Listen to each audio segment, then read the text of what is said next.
시편 134편은 시편 120편부터 시작된 성전에 올라가는 노래의 마지막 시편입니다. 다시 말해 하나님의 백성들이 예루살렘을 향해 올라가며 부르던 순례의 노래들이 이 시편에서 마무리됩니다. 시편 120편은 고난과 탄식으로 시작합니다. 내가 환난 중에 여호와께 부르짖었더니 내게 응답하셨도다.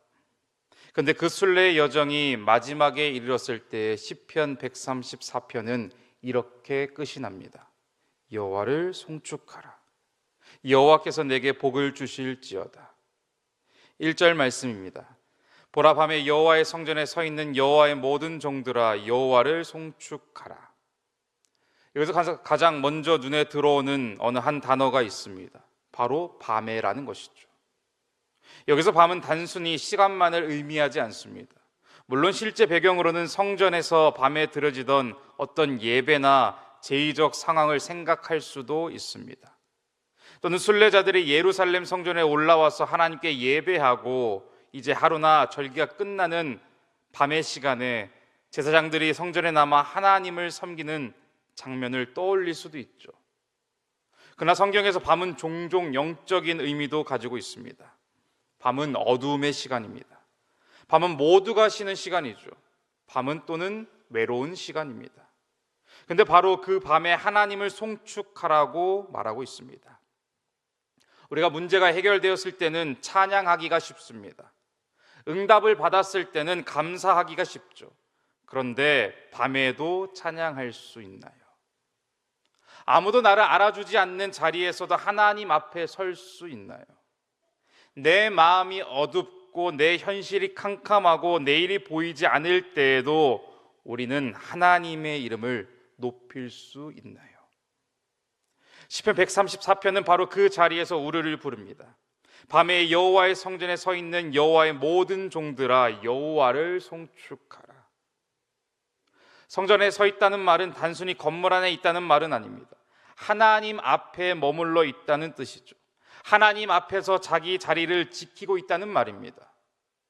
무너지고 싶지만 그 자리에 서 있는 것이죠. 떠나고 싶지만 그 자리에 머물러 있는 것입니다. 이처럼 하나님은 화려한 사람만을 찾지 않으십니다. 능력이 많은 사람만을 찾지 않으시죠. 말 잘하는 사람만 찾으시는 것도 아니십니다. 하나님은 밤에도 하나님 앞에 서 있는 사람을 찾으십니다.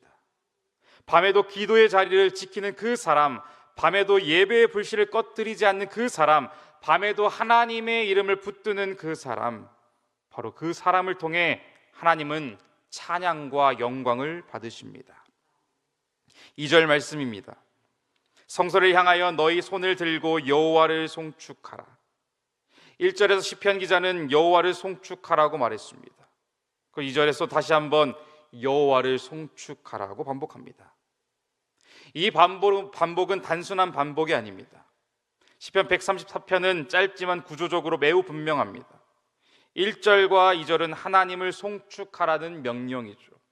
그리고 3절은 하나님께 복을 구하는 모습입니다. 다시 말해 1절과 2절은 예배의 찬양이고 예배자의 찬양이고 3절은 하나님께로부터 오는 축복입니다. 근데 2절은 이렇게 말합니다. 성소를 향하여 너희 손을 들고. 너희 손을 들고. 성경에서 손을 드는 행위는 여러 의미를 가집니다. 하나님을 찬양하는 자세이기도 하죠. 기도하는 자세이기도 합니다. 나의 힘을 내려놓는 자세이기도 하고 하나님께 나 자신을 맡기는 모습이기도 합니다.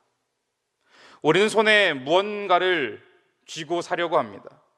내 계획을 쥐고 내 욕심을 쥐고 내 걱정을 쥐고 내 자존심을 쥐고 내 상처를 쥐고 살아갑니다. 놓지 못하죠. 맡기지 못합니다. 그래서 손은 항상 가득 차 있는데 마음은 늘 불안하죠. 그런데 하나님 말씀하십니다. 성소를 향하여 손을 들라. 손을 들라. 손을 든다는 것은 바로 이런 고백입니다.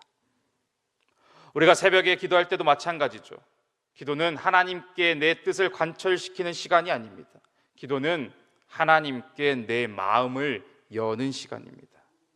기도는 내 손에 쥐고 있던 수많은 것들을 하나님께 맡기는 시간입니다. 기도는 하나님께서 다시 내 삶을 붙드시도록 내 손을 펴는 시간입니다. 나아가 성소는 하나님의 임재를 상징하는 자리죠. 구약의 백성들은 성전을 향해 기도했습니다. 성전 자체가 능력이 있어서가 아니죠.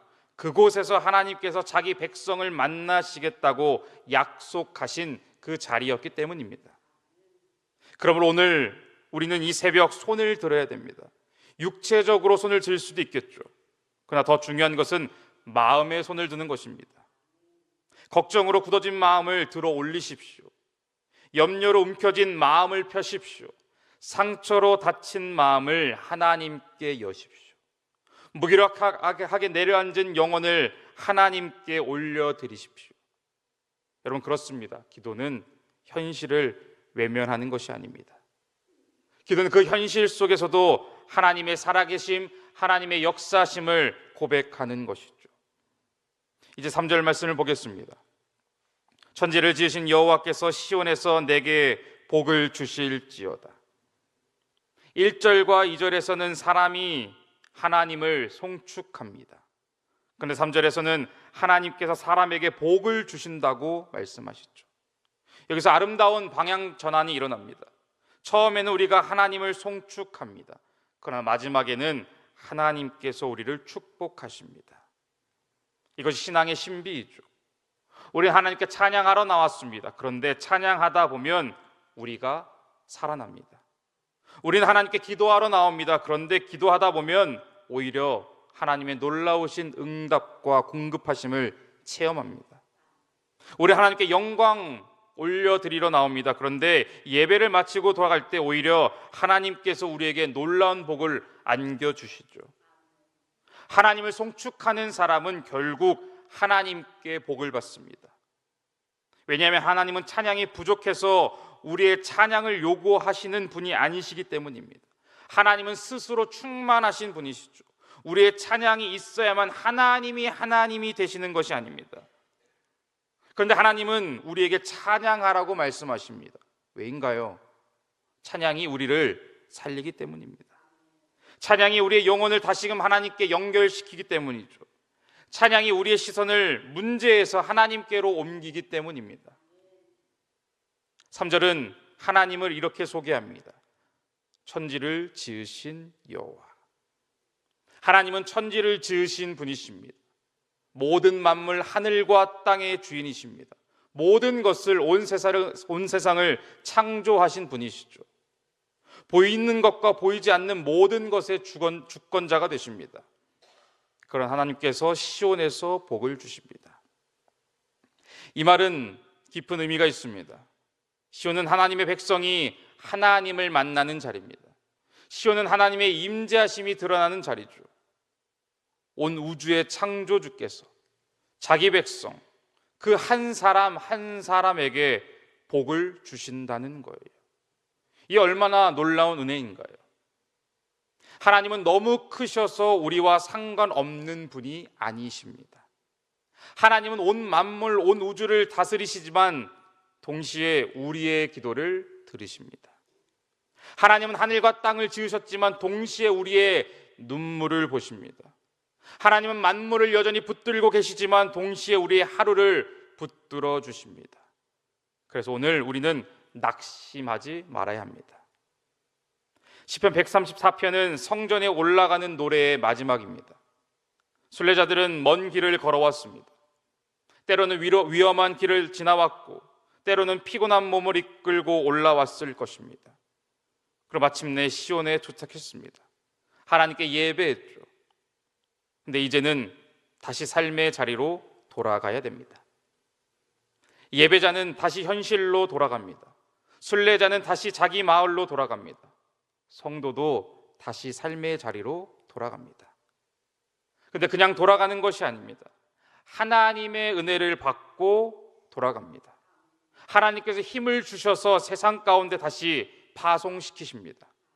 사랑하는 성도 여러분, 우리도 마찬가지입니다. 우린 가정에서 또한 일터로 각자 삶의 자리로 살아갑니다. 아직 해결되지 않는 문제 속으로 들어가기도 합니다. 반복되는 하루 속으로 돌아가기도 하죠. 그러나 우리는 하나님이 나와 함께 하신다는 그 믿음의 고백으로 나아갑니다. 우리의 인생은 믿음으로 살고 싶지만 마음이 흔들리는 밤이 있습니다. 그러나 하나님은 그 밤에도 우리에게 말씀하십니다. 여호와를 송축하라. 그리고 하나님은 경외하는 그 사람에게 다시 말씀하십니다. 천지를 지으신 여호와께서 시온에서 내게 복을 주실지어다. 이 시간 우리의 손이 하나님을 향해 들리기를 바랍니다.